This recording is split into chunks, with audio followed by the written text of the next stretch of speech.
Hello, sweet students. Now we have a little break to have a little thinking time about Sarah Plain and Tall, the things that we've gone over so far. So we talked about earlier who was telling the story, and it was the daughter, Anna Whiting, or it might be Whiting, but Whiting's how I'm going to say it. And the other characters were Caleb, it's her little brother, and Papa, his name was Jacob, and then Sarah. We also talked about the different pets.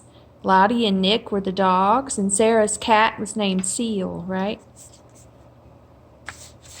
I have cat hair. And there's my June. Hello, June. Oh, she winked at you. Hi, Junie. So Sarah's cat was named Seal, and then there were all the farm animals, like the cows and the horses and the sheep. Do you remember the names of the horses? How about the sheep? If you don't know, look back in the story and see if you can find out. Now, other characters were the neighbors, Matthew and Maggie. Remember, Maggie came. She had come from Tennessee out to the prairie. And Matthew's wife was Maggie, and their children were Rose and Violet. Remember, Matthew brought Sarah some chickens and flowers. Now, Sarah talked about her brother William and her aunts. Do you remember the names of the aunts?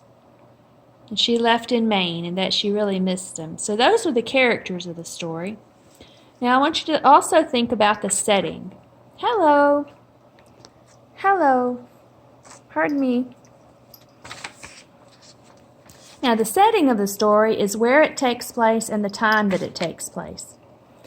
Pardon me. Excuse me. June wants some attention, I think. Yes, June wants to eat my pencil. So the setting is where it took place, and that's out on the prairie in the Midwestern United States. And Sarah was from Maine, and the time that it took place is over 100 years ago. And it took place mostly at their house, at Papa's house, Jacob's house. So that's the setting. Now, what was the conflict? A conflict in a story is the problem that happens in the story. So at the beginning of the story, we're told that Anna and Caleb's mother had passed away. So that would be Jacob's wife had passed away.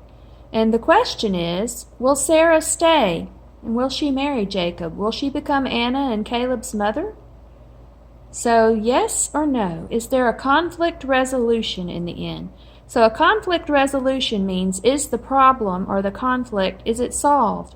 Is there resolution in the end? And I guess we will find out soon. Now, think about the story and think about the parts that you liked. I liked the parts about the sheep that Sarah named them after her aunts. I liked the parts where they went swimming in the pond. I liked that Sarah was so determined. I liked when they slid down the haystack like they did on our banks of Plum Creek when we read about that. I didn't like the bad storm. Oops! Spoiler alert! There's a storm coming up. You think about the things you liked and what you did not like. And I hope you're enjoying Sarah Plain and Tall.